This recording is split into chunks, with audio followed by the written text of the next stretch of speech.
할렐루야, 반갑습니다. 우리 다 같이 찬송가 88장입니다. 찬송가 88장 찬송하면서 우리 성경 공부하겠습니다.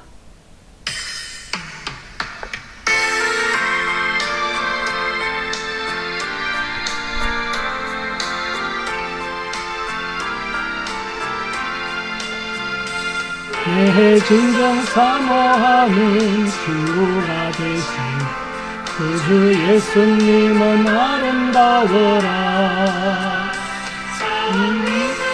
가까여 빛나는 새벽에 주님 영원할 게 아주 없도다.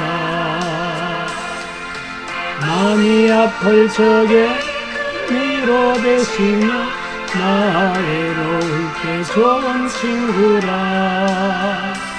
주는 저 산 밑에 백합 빛나는 새벽에 이 땅 위에 비길 것이 없도다.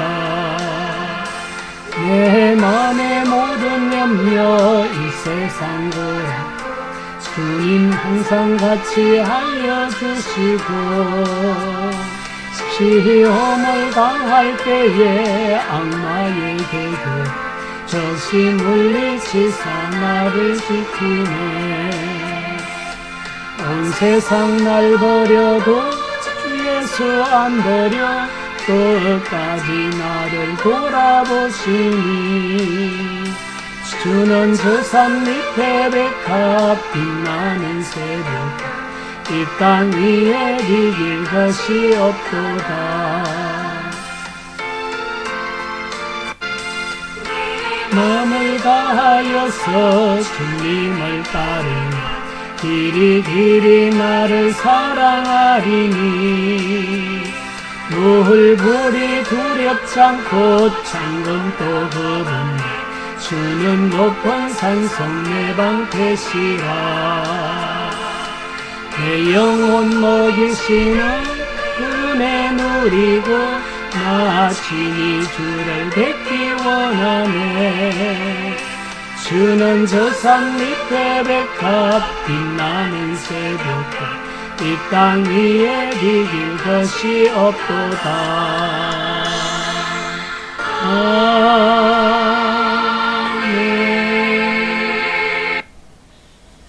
기도드리겠습니다. 할렐루야. 좋으신 하나님 은혜를 감사합니다. 오늘도 하나님 은혜 가운데 한날의 삶을 살게 하여 주시고 이 시간 또 하나님 말씀을 묵상할 수 있도록 하나님 말씀을 또 깊이 생각하며 공부할 수 있도록 기회를 주심을 감사드립니다. 성령님 이 시간 또 우리 가운데 역사하여 주시고 이 시간 영상을 통하여 말씀을 공부하는 모든 이들에게 하나님 큰 은혜 복 주시고 영혼이 잘되고 범사가 잘되고 강건해져서 하나님 기쁨이 되고 하나님 영광을 드러내는 복된 삶을 살도록 은혜 베풀어 주옵소서. 예수님 이름으로 기도드립니다. 아멘. 할렐루야. 오늘은 요한 1서 제2과 본문은 요한일서 2장 1절에서 14절까지 말씀을 통해서 우리의 대언자 예수 그리스도 이런 제목으로 함께 나누겠습니다.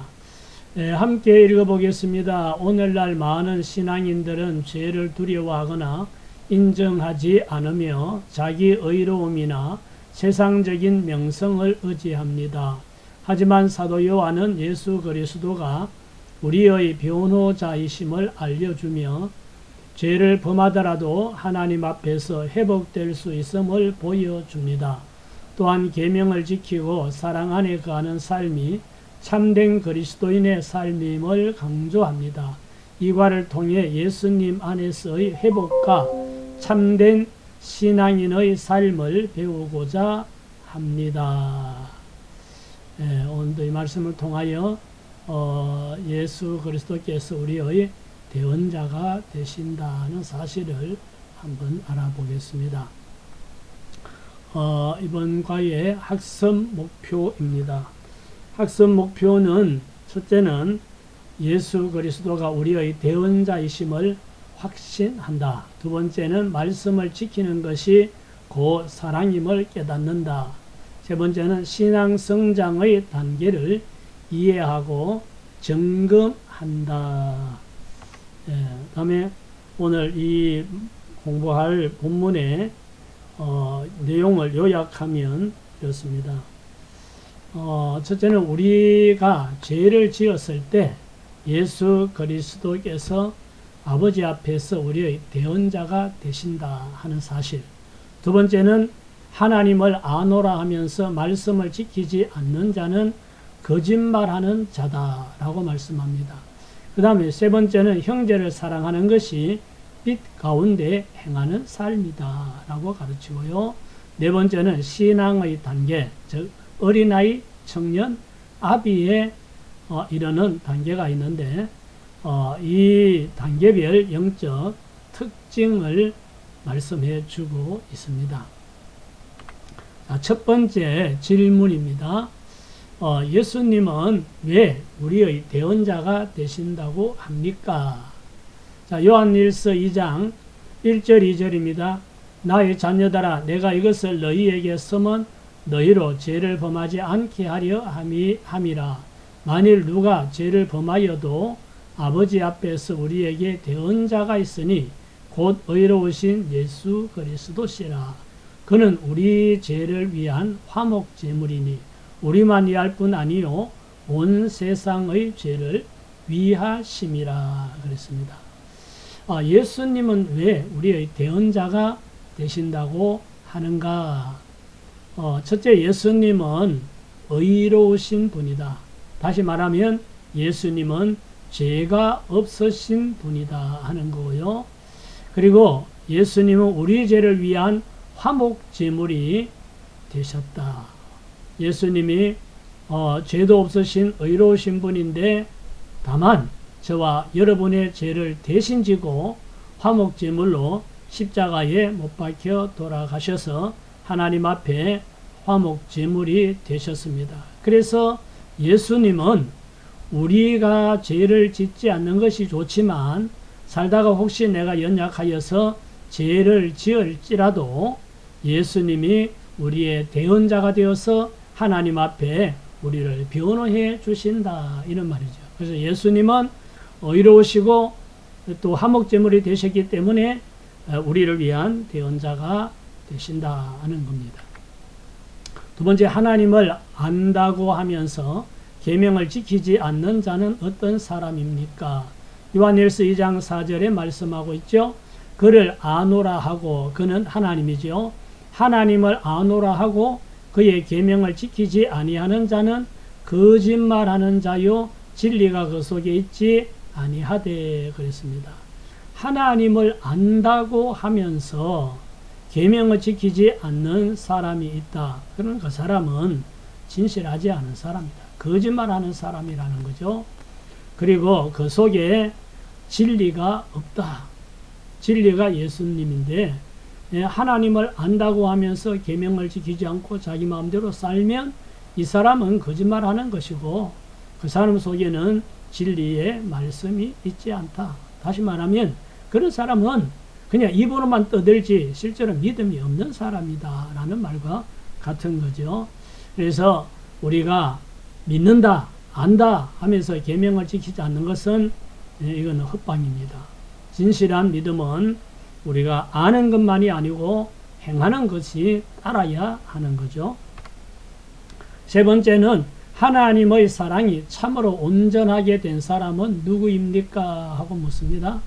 자, 요한일서 2장 5절 말씀, 누구든지 그의 말씀을 지키는 자는 하나님의 사랑이 참으로 그 속에서 온전하게 되었나니 이로써 우리가 그의 안에 있는 줄을 아노라. 하나님의 말씀을 지키는 사람이 하나님의 사랑이 온전하게 된 사람이다 하는 거죠. 하나님의 사랑은 말로 하는 것이 아니라 그 말씀을 지키고 살고 그래서 그 실천을 통해서 하나님의 사랑을 이루어가는 실천하고 적용하는 이런 사람이 하나님의 사랑이 온전하게 된 사람이다. 이 사랑은 말로만 하는 것이 아니고 실천이 따라야 되는 거죠. 그래야 그 사랑이 온전하게 이루어지는 겁니다. 말로는 누가 못하겠습니까? 다 누구나 다 말로는 얼마든지 사랑한다, 헌신한다, 충성한다, 봉사한다, 섬긴다 다 말할 수 있지만 실제로 삶의 실천이 없으면 그건 거짓말이고 다 헛된 일인 거죠. 하나님의 사랑이 참으로 온전하게 된 사람은 실천하는 사람이다. 하나님 말씀을 지키는 사람이다. 네 번째, 형제를 사랑하는 자와 미워하는 자의 차이는 무엇입니까? 요한일서 2장 9절, 빛 가운데 있다 하면서 그 형제를 미워하는 자는 지금까지 어둠에 있는 자요.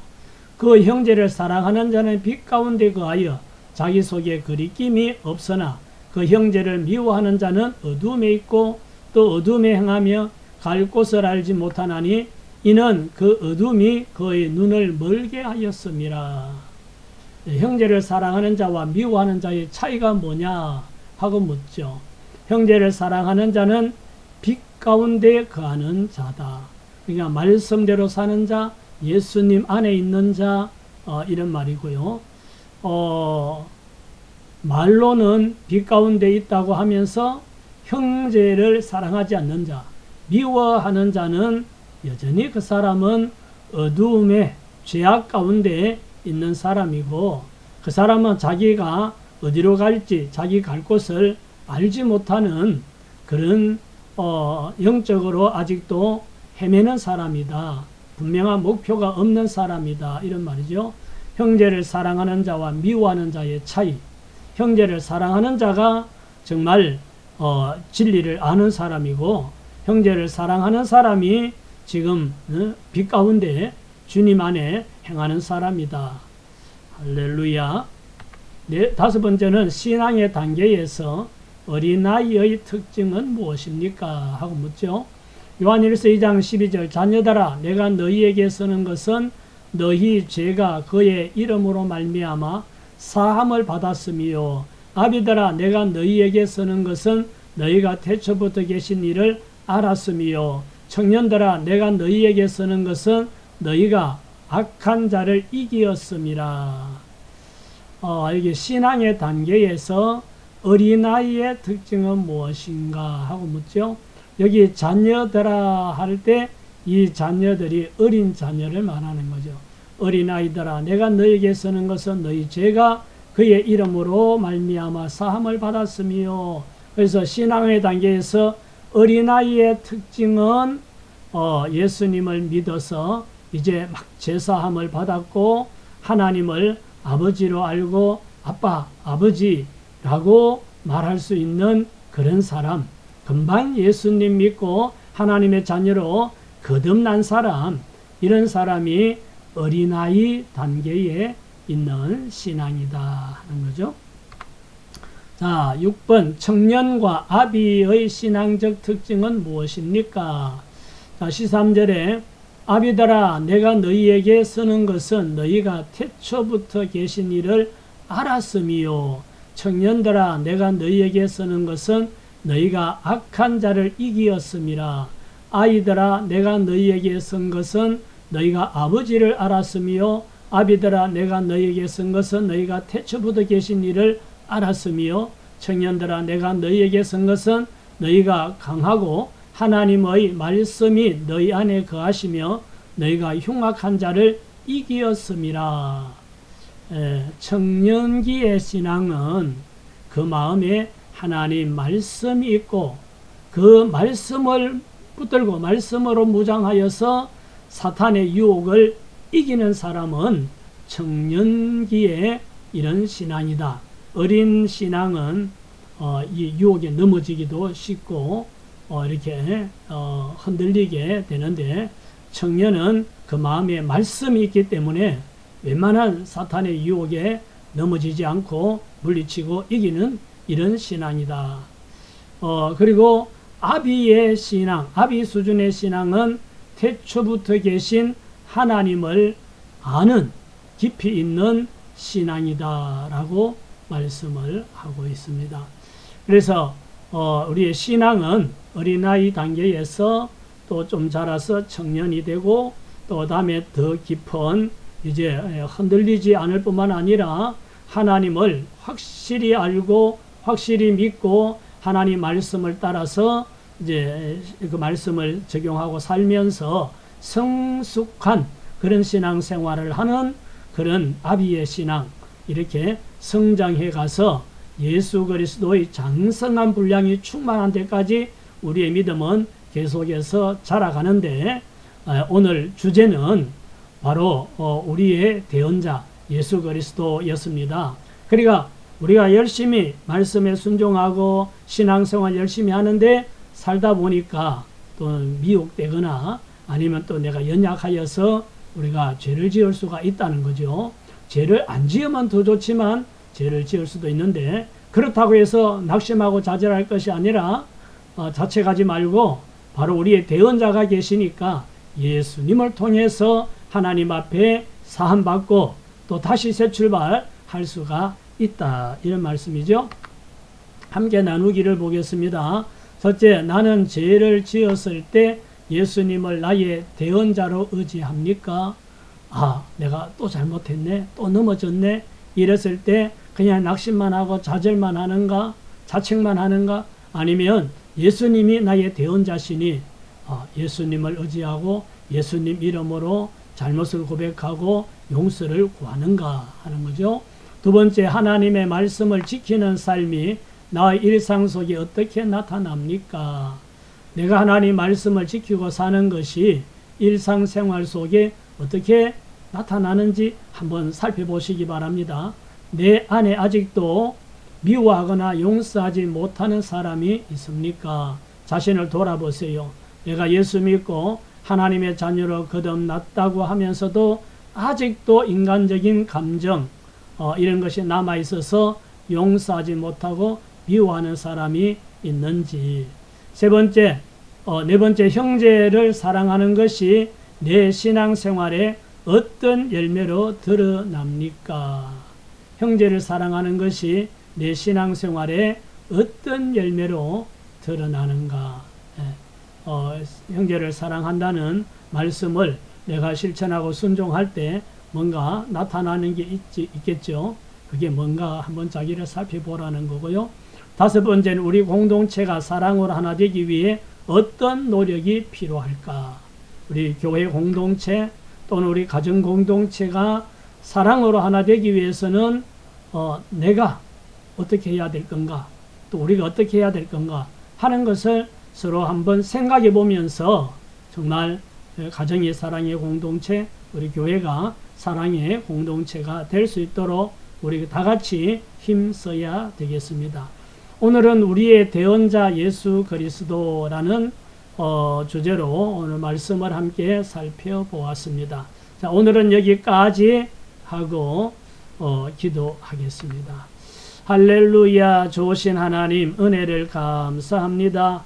우리의 대언자 되신 예수 그리스도에 대하여 오늘 함께 살펴보고 생각해 보았습니다. 하나님 아버지, 우리가 하나님을 안다고 하면서 말씀을 믿는다고 하면서 실천하지 않고 우리가 때로는 거짓된 삶을 살 때도 있었음을 고백합니다. 그리고 연약하여서 또 쓰러지고 넘어지고 실수할 때도 있었음을 고백합니다.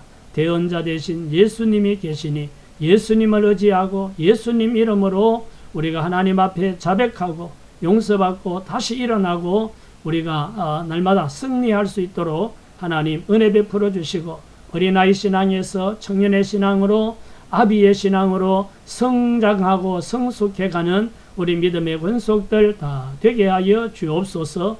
예수님 이름으로 축복하며 기도드립니다. 아멘. 할렐루야. 수고하셨습니다. 평안한 저녁 되시기 바랍니다.